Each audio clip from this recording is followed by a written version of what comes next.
বিশ্বের সেরা শক্তি হয়ে ওঠাই চীনের লক্ষ্য। অভ্যন্তরীণ ওষুধ শিল্প ক্ষেত্রেও চীন সেই লক্ষ্য পূরণ করতে চাইছে। গোটা বিশ্ব চীনের তৈরি ওষুধের উপর আরো নির্ভরশীল হচ্ছে।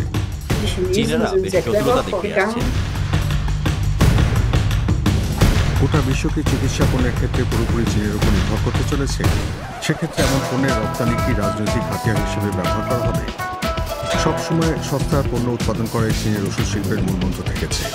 এই শিল্প খাতের দ্রুত উত্থানের ক্ষেত্রে পশ্চিমা বিশ্ব অনেক সাহায্য করেছে।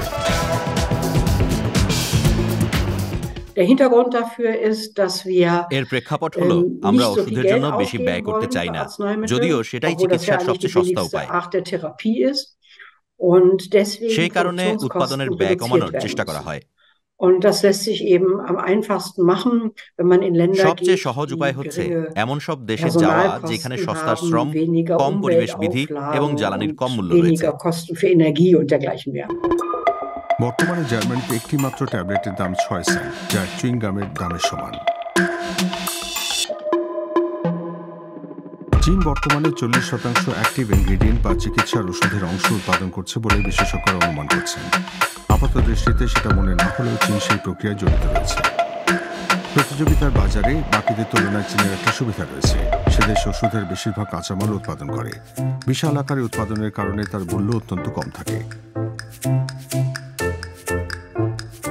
মূল্যের ক্ষেত্রে সে সুবিধার দৌলতে চীন বিদেশি প্রতিযোগীদের বাজার থেকে তাড়িয়ে দিচ্ছে। যেমন সেফালোস্পোরিন নামের অ্যান্টিবায়োটিকের ক্ষেত্রে সেটা দেখা যাচ্ছে। এমনকি অত্যাধুনিক উৎপাদন প্রক্রিয়া সত্ত্বেও জার্মানির কোনো কোম্পানি চীনের সামনে মাথা তোলার সুযোগ পাচ্ছে না।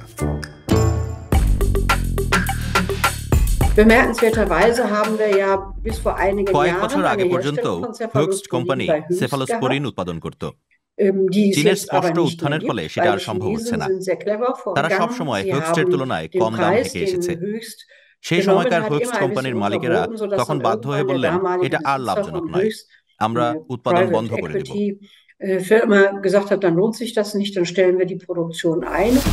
এর পরিণাম কি হলো?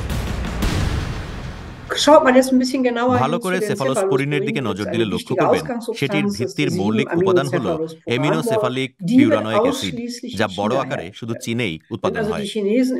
তাই যুদ্ধ হলে আমরা তাইওয়ানের পক্ষে অবস্থান নিলে চীন যদি ইউরোপে সেই উপাদান আর সরবরাহ না করার সিদ্ধান্ত নেয়, তখন আমাদের খালি হাতে বসে থাকতে হবে। সেফালোস্পোরিন আর পাওয়া যাবে না। অথচ অ্যান্টিবায়োটিকের মতো ওষুধ জীবন বাঁচায়। চীনের উচ্চাকাঙ্ক্ষা শেষ নেই। সে দেশ নতুন ওষুধের ক্ষেত্রে শীর্ষে থাকতে চায়। বিশেষজ্ঞদের মতে চীন বর্তমানে বিশ্বের প্রতি 10টি প্রাথমিক স্তরের ওষুধের মধ্যে একটির জন্য গবেষণা চালাচ্ছে। আমার মতে তারা আরো বেশি উদ্ভাবন বান্ধব। আমলাতান্ত্রিক জটিলতার ধার না ধরে তারা কোনো কিছু বাস্তবায়ন করতে চায়, সেটা করে ছাড়ে। তাদের আমলাতান্ত্রিক প্রক্রিয়া আমাদের তুলনায় অনেক বেশি দ্রুত ঘটে। অন্যদিকে কোর ইন্ডাস্ট্রি হিসেবে চিহ্নিত হলে অর্থ, সহায়তা ও তহবিলের অভাব হয় না। ইউরোপ আবার ওষুধ উৎপাদন ফিরিয়ে আনতে চায়। যেমন ইউরোপে প্যারাসিটামল নামের ব্যথার ওষুধের 1/3 চাহিদা মেটাতে ফ্রান্সের কারখানা নির্মাণ করা হচ্ছে। তবে মোটা অঙ্কের সরকারি ভর্তুকির কারণেই সেটা সম্ভব হচ্ছে। চীনের বদলে ইউরোপে তৈরি একটি মাত্র ট্যাবলেটের দাম জার্মানিতে 10 থেকে 20 সেন্ট বেশি হতে পারে। তবে চীনের উপর নির্ভরতা আরও কমাতে বিশ্বের কোথাও রোগীরা বাড়তি মাসুল গুনতে প্রস্তুত কিনা তা কারো জানা নেই।